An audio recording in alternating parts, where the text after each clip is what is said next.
Tak, saya pelik sebab kenapa mereka tak boleh tak boleh faham ni kan? Sebab kalau kita macam tengok balik, macam Ustaz pun sendiri pernah sebut pasal apa? Langit bintang-bintang ini dihiasi di langit yang pertama. Betul? Allah is beyond langit ketujuh. So macam 1, 2, 3, 4, 5, 6, 7 Lagi atas. lagi. So bayangkan like Ketika yang kita Mi'raj nampak- Nabi cerita. Apa Nabi naik sampai ke 7. Betul? So bayangkan universe kita ni baru layer yang pertama tau, lapisan yang pertama. Ini belum lagi lapisan kedua, ketiga, keempat. Tak boleh bayangkan benda tu. Tak, dia ni kadang-kadang ada di kalangan mereka, dia salah faham pun ada. Ada di kita langit pertama bulan. Langit kedua marikh. Langit ketiga dia bilang. macam tu. Ada. Dia kejahilan. Nak macam mana? Masalah Tapi realiti dia macam bila Kiki tanya soalan tu kan. Kenapa dia macam tak faham? It's not about tak faham. It's about takdis kepada guru. Guru cakap takkan guru kita tak tahu. Ulama ni wali takkan dia tak tahu. Dengar cakap wali, takut pada wali. Dengar cakap wali lah. Ini ulama ni. Ulama yang alim ni takkan dia tak tahu. Sedangkan kita tahu bahawa manusia, sebagai manusia, saya sebagai manusia, Syekh Hussein sebagai manusia, Imam Mekah sebagai manusia, kita boleh salah. Aplikasi ni masalah tak ada. Dia tak ada aplikasi kan, masalah manusia boleh salah. Sebab tu bila kita tengok dalam masyarakat kita sekarang ni, bila berlaku daripada orang-orang tertentu yang apa kata-kata yang kadang kufur, dia kata pindah jasad dalam Nabi Imam Ahmad ada roh Abu Bakar dan sebagainya. Tapi tengok di Selangor contohnya, dia dapat tauliah, boleh mengajar di Selangor. Dia cakap ada Nabi Adam tu dunia jerai, ada tauliah. Kerajaan Selangor bagi tauliah untuk mengajar. Berapa ramai lagi yang buat mengarut. Lepas je, tak ada masalah pun. Menipu ke, berbohong ke, sebah di palsu ke, bagi. Tak ada masalah.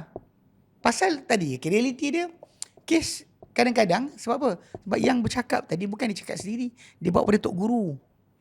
Tok Guru ni, Tok Guru sekian-sekian. Takkanlah Tok Guru ni tak tahu. Jadi, kerana pentakdisan itulah menyebabkan mereka tak boleh ubah. Saya kira sebenarnya dengan jelas dalil. Cerita dia kan macam kes ayat Quran surah Qasas 38, surah Ghafir ayat 37 tadi. Firaun suruh dia punya menteri bina bangunan untuk diintai Tuhan Musa. So kita faham Musa cakap Tuhan kat mana? Kat atas lah. Sebab tu dia nak intai Tuhan Musa. Aku rasa dia bohong, dia kata. Wah ini la zunnu kadhibin. Abinal kadhib, aku rasa dia daripada orang bohong. Aku nak tengok Tuhan Musa. Boleh-moga aku boleh intai Tuhan Musa. Tapi yang peliknya kan, benda ni kerana dengan jelas dan terang, tapi kerana dia tak boleh ubah. Sebab Tok Guru dia kata bukan macam ni. Ini fahaman bukan. Ini fahaman kita macam ni. Walaupun itu dia kata, walaupun bertentang Quran dan Sunnah, tapi kena pusing ke Quran Sunnah tu ikut pada fahaman kita. Sebab Tok Guru kita dah buat keputusan. Ini masalah kita. Sedangkan macam bila balik pada ahli sunnah, tak ada siapa yang maksum kecuali Nabi SAW. Sebab tu kita lihat di sisi para sahabat Nabi sendiri, ucapan mereka kan, bila dengar macam ni, Abu Bakar kata macam ni, Umar kata macam ni, tu kadang-kadang pertentangan kata-kata mereka sebab mereka tahu yang pihak A, B dan tak ada siapa terasa hati. Sebab apa? Dia tahu dia tak maksum. Yang dalam masyarakat kita, orang yang terikut tadi, Tok Guru ni, takkan Tok Guru ni tak tahu. Ya, ucapan-ucapan yang kadang-kadang keluar yang memang menuju ke arah kesyirikan, menuju ke arah kekufuran, tapi tak boleh lagi nak dihukum. Kenapa? Dia Tok Guru, dia mesti tahu. Dia mesti cakap tu, mesti dia tahu kenapa. Sentiasa diberikan alasan untuk membolehkan kata-kata berkenaan walaupun kata-kata dia kufur. Sebab tu permainan macam ni, betul. Bila ada yang mempermainkan ayat Quran, mengejek-ejek ayat Quran, saya nak naik kapal terbang, nak intai Allah, nak tengok ada tak kat atas. Macam dikatakan oleh kumpulan-kumpulan Wahabi, dia kata. Benda ni adalah benda kufur, kata-kata kufur. Dan ini dikatakan Firaun ni punya karakter akan sentiasa wujud dengan kesombongannya atau kebodohannya. Bab sombong satu benda lah. Bila dia orang tu berkuasa, dia akan menjadi macam Firaun. Dia rasa Tuhan, dia akan buat apa saja nak. Kebodohan pun akan timbul juga. Kerana dia punya karakter ni akan sentiasa muncul. Al-Quran Karim adalah kitab yang sentiasa memberikan pada kita karakter manusia yang dengan hari berlalu kita akan jumpa berulang balik. Siapa macam kaum Lut ada. Siapa macam Bani Israel ada. Siapa yang macam orang sekian ada. Siapa macam orang beriman ada. akan sentiasa wujud. Untuk kita menjadikan dia iktibar dan juga pengajaran. Jadi macam Fir'aun tadi adalah. Tapi tengok bila benda macam ni, kata-kata kufur keluar, tak ada seorang pun bercakap. Tak ada pensyarah universiti ke, tak ada apa presiden mana-mana mana pertubuhan mana-mana ke nak tegur, tak ada. Takkan tegur. Dibiarkan je. Biarkan. Tapi kalau awak pilot, awak jangan cakap pasal agama. Tu masalah dia. Awak tak ada kelulusan. Awak pun mu'alaf yang cakap pasal agama. Astagfirullah. Dia ini yang berlaku dalam masyarakat kita. Sebab bila benda tu salah daripada orang bergelar ustaz atau orang yang kononnya ada pelajar agama, kita biarkan. Biarkan cakap. Tak tegur. Dan ini disebabkan kejahilan kita sendiri. Tak ada bukan. Masalah tadi masalah ketaksuban. Ketaksuban. Kerana orang tu daripada grup kita. Cuma bukan grup kita. Laju kita tegur. Faham. Ni memang golongan yang tak boleh terima kebenaran. Sebab kita tahu kebenaran tu bukan milik seorang atau milik satu golongan. Inilah milik, boleh jadi sesiapa saja boleh jadi betul. Betul. Itu masalah. Itu realiti yang kita kata agama Islam ni agama yang sempurna. Sebab tu kalau sesiapa yang datang tanpa dalil, tanpa bukti, dengan idea, kaedah tersendiri, maka dia masalah. Macam saya sebut tentang masa tadi kan. Benda ni waktu yang abang tu tanya, puteri diam. Betul juga. Kalau orang tu kata Allah tak lingkungi masa dan tempat, macam dia orang ambil Aristotle punya fahaman tadi. Then Allah Ta'ala sebut dia jadikan langit dan bumi dalam 6 hari tu, apa cerita? So ada masa tak? Ketika Allah Ta'ala jadikan langit dan bumi tu dalam masa 6 hari, ada tak hari tu? Betul juga. Tak tahu. Tak ada. Dia pasal langit bumi tak ada lagi. Langit bumi tak ada lagi tau. Langit dan bumi tak wujud lagi. Mana Allah Ta'ala jadikan. Ada. Bahkan ditulis ketentuan makhluk sebelum langit dan bumi jadi. 50,000 tahun. Ada jarak ke? Ada masa tak? Soalan. Adalah. Takkan awak tahu pandai-pandai kata tak ada pula. But how it is, kita tak tahu. Kita tahulah. There's no Benda tu ada tapi cara tak tahu. persamaan. Cara tahu tak ada sama. Pasal cara kita mengira hari dengan pusingan matahari terbenam terbit. Di sisi Allah Ta'ala cara yang berbeza. Pasal Allah Ta'ala lebih agung, lebih mulia, lebih tinggi, lebih besar, lebih berkuasa. Untuk apa dia kata dirinya, kita ada nafikan. Cuma cara kita tak serupa. Macam mendengarnya Allah Ta'ala, tak macam mendengarnya kita. Macam kalau Allah Ta'ala kata bersemayamlah dia. Macam mana? Janganlah samakan. Tu ada setengah orang kata yang mempertahankan fahaman ni lah kan sebenarnya kan. Dia kata macam bila kita dengar bulat-bulat sami'na wa ata'na, dia kata benda tu is blind faith. Macam kita bulat-bulat je percaya. Kita bulat-bulat je. Memanglah pasal benda ghaibiyat. So, Kalau dia macam ni, takwilan hanya berlaku bila benda tu mustahil. Kemustahilan tu, itu berdasar pada keadaan. Contoh, nak faham kalau kita tinggal di Malaysia ni, saya kata, Kiki, Hilmi, sorry lambat. Tadi ada rimau tengah jalan. Okay. Pada awak yang mendengar, kita tinggal Kuala Lumpur, kat PJ ni, biasa kata, rimau awak faham rimau apa? Minta maaf lambat, ada rimau tengah jalan. Awak faham rimau betul ke awak start fikir? Mesti ada benda lain masuk Ustaz Adli. Kereta Syekh kot. Okay. Tak kira lah. Okay. Maksudnya kita akan mula assumption kita. Bayangkan bukan yang asal, bukan betul. Tapi kalau kita tinggal di Kenya. Di Greek lah, di Greek. Greek. Jalan Greek. Pernah orang terlintas kan. Orang balik ke Kelantan. On the way ikut LPT, ikut Greek. Minta maaf lah lambat ada rimau tengah jalan. Orang kampung fikir apa? Rimau. Kalau kita duduk kat Kenya, minta lambat ada singa tengah jalan. Singa betul lah. So basically benda ni penafian bila ada kemustahilan ikut logik akal. Tetapi soalan, boleh tak betul-betul rimau terlepas kat depan ni? Boleh je. Ada rimau terlepas daripada zoo negara. Jalan dekat PJ ni. Kita pun sangkut tengah jalan sebab rimau ada. Boleh berlaku. Okay, sekarang ni pada Allah Ta'ala, dia tak berbandingan. Bila dia kata ada ke tak ada, kita cuma terima. Sebab kita tak boleh mempersoalkan. Sebab kalau kita kata tak ada, kita dah tahulah, dah nampak. When you deny something, yang Allah Ta'ala kata tentang dirinya, awak dapat ilmu mana? Jangan pakai kaedah Aristotle tadi. Ini bukannya Allah Ta'ala bagi tahu. Ini assumption Aristotle letak. Kau awak pergi aplikasikan kepada nas Quran dan hadis macam mana? Itu realiti masalah dia. Kalau dia kata kita pegang pada tajuk ghaibiyat, macam contoh sungai syurga. Ini cerita kelakar juga. Bab-bab berkenaan dengan ghaibiyat yang lain, syurga punya sungai, syurga punya pokok. Geng-geng yang takwil ni, dia kata terima aja. Jangan tanya macam mana. Contohnya sungai syurga, ada sungai daripada madu. Kalau ikut logik akal kita, ujung sungai tu ada beribu-ribu juta-juta lebah duk keluarkan madu dari punggung dia. Berapa ekor? Kalau lembu, kalau sungai susu, berapa ekor lembu nak perah hujung tu? Okey, itu logik akal kita. Tapi kita tahu Allah Ta'ala kata kun. Jadi maka dia pun jadi. Itu je. Masalah kenapa tak boleh pegang itu? Kalau kita aplikasikan kat sini, sama pada yang lain-lain, settle masalah. Tetapi, ini masalah dia. Tetapi, kerana bila bercampur aduknya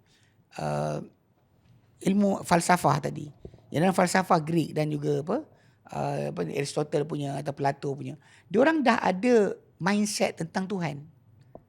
So ini kumpulan ni dia gabungkan mana teologi daripada agama tersebut dengan Islam. Nak selarikan sama. Itu jadinya tu. Tapi saya rasa tu common mistake Ustaz. Memang masalah benda nak tu. selarikan semua barang. Ini masalah dia. Tapi sebab tu kita kata benda ni lah punca asal masalah dia. Kalau dia kata boleh tinggalkan, kita balik pada salafus soleh punya cara faham, selesai masalah. Sebab tu diorang tak boleh refer balik fahaman yang mereka fikir ni kepada Abu Bakar ke, Omar ke, Uthman ke, Ali ke, 10 orang sahabat ni bertekan di syurga ke, ahli Badar ke, orang-orang baik tu Ridwan ke, orang-orang muhajirin awal, ansar awal. Tak boleh. Diorang akan sentiasa balik kepada yang lepas. Tapi Ustaz, boleh saya tanya, kalau macam kenapa susah untuk orang untuk membawa diri mereka untuk sami'na wa ta'na? Adakah takut disebabkan macam untuk yang belum Muslim lagi, okey, akan nampak, kenapa kau ikut macam agama kau ni membuta, cakap macam tu je lah. Padahal, tapi kita tahu dalam agama kita, what Allah has said, what the Prophet has said, kita ikut saja. Adakah sebab ada perasaan takut atau malu macam tu? Dia takut malu tu itu mungkin. Pasal kadang takwilan tadi dibuat untuk logik. So means that the logic tadi lebih dijaga banding dengan apa yang dikehendaki Allah Ta'ala dan Rasul. Sebab just because nak explain kat orang macam mana. Dia tak pasti macam mana pun. Sebenarnya realiti dia pada sudut asal, macam kita lihat kan, macam kita kata kita rasa angin ada. Kita rasa angin ada ni dengan sebab kita nampak ke angin tersebut? Atau kita tengok kesan dia? Kan? Kita hanya percaya angin ada sebab kesannya. Sama juga dengan gravity. Bukan macam otak. Kan? Pokok goyang. Kan? Lepas tu kemudian kita rasa dia punya pergerakan. Kita hanya berpercaya dengan kesan. Dan Allah SWT macam tu, kita percaya dengan tanda. Sebab tu Allah Ta'ala sebut tanda-tanda dia. Inna fis samawati wal ardi. Ini surah Al-Jathiyah ayat 3. Sehingga di langit dan di bumi. La ayatil lil mu'minin, ada tanda-tanda untuk orang yang beriman. Wa fi khalqikum, pada penciptaan kamu. Wa ma yabuthu min dabbah, apa yang Allah jadikan melata daripada binatang-binatang yang melata. Ayatul liqaumin yuqinun, ada tanda untuk kaum yang meyakini. Wa ikhtilafil laili wan nahar, perbezaan malam juga siang. Wa ma anzalallahu minas sama'i min rizqin, dan apa yang turunkan daripada langit bentuk rezeki, itu hujan. Fa ahya bihil arda ba'da mautiha, akan hidupkan bumi selama ia mati.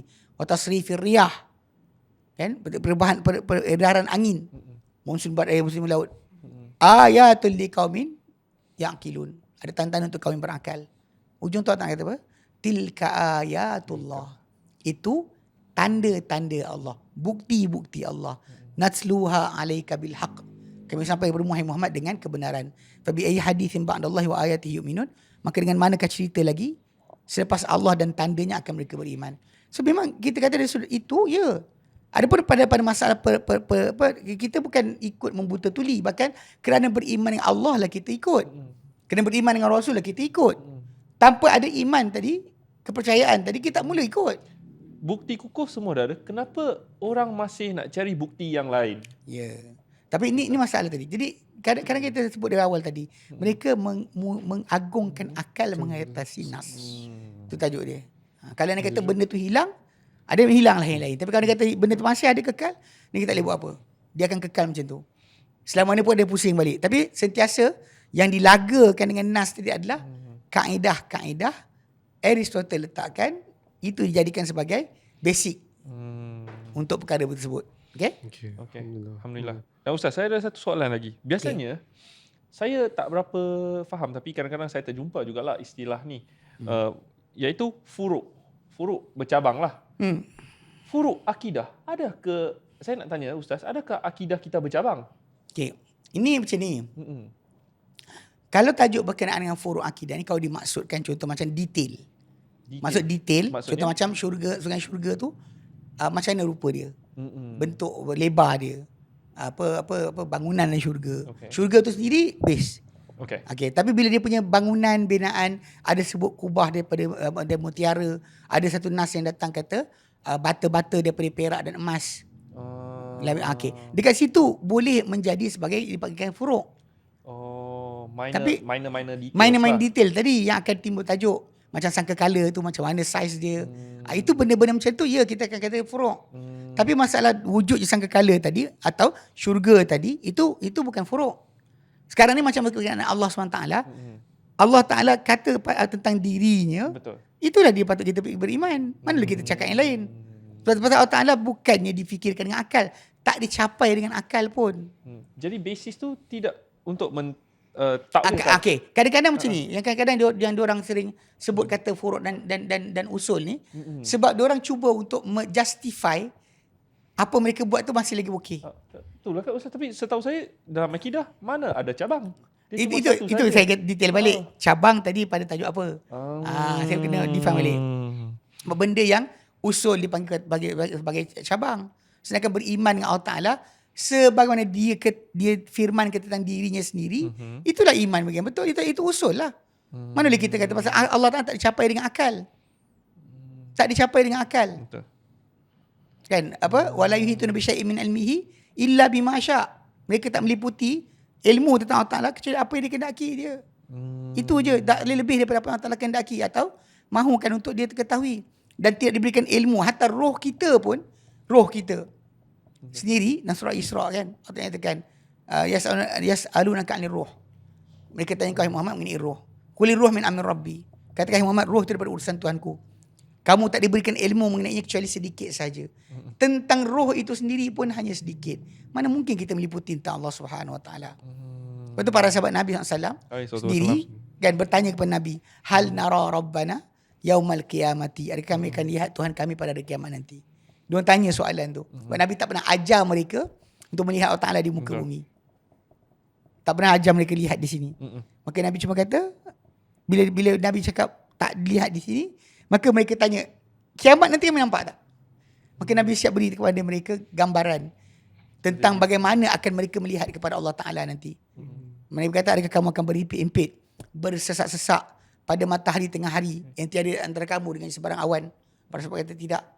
Adakah kamu berimpit-impit, bersesak, ragu-ragu pada bulan malam 14, mana bulan purnama, yang tiada di antara kamu dengan sebarang awan? Para sahabat kata tidak. Nabi kata macam itulah kamu akan lihat Tuhan kamu nanti. Sendiri maksudnya Nabi dah berikan gambaran yang jelas. Cuma bila tadilah macam kes yang masih lagi pakai Aristotle punya kaedah tadi, tak boleh mass, volume, tak boleh ada. Maka dia pun start kata, diciptakan di sini image. Maksudnya bila kalau image diciptakan kat sini, depan tak ada. Macam kita macam Matrix lah. Betul. Ni tengok movie banyak sangat ni Ustaz ada. Kan dalam cerita Matrix tu kan semua benda tu berlaku bukan depan dia, dalam kepala dia je. So tak ada depan, tak ada. Yang ada ni kat sini dibuatkan image. Ini to that extent punyalah nak menafikan tentang tak berjisim. Allah Ta'ala tak ada jisim lah. Tak ada inilah, tak ada inilah. Tak ada zat lah. Simple as that. Makin lama makin jauh tak ada. Kalau sebaiknya saya kata tak ada zat lah. Sebab tak ada. Kalau dia kata ada lah. Kalau ada depan kita. Dia tak boleh. Bila ada depan dia dah. Dia dah mula start bincang. Ada kedudukan.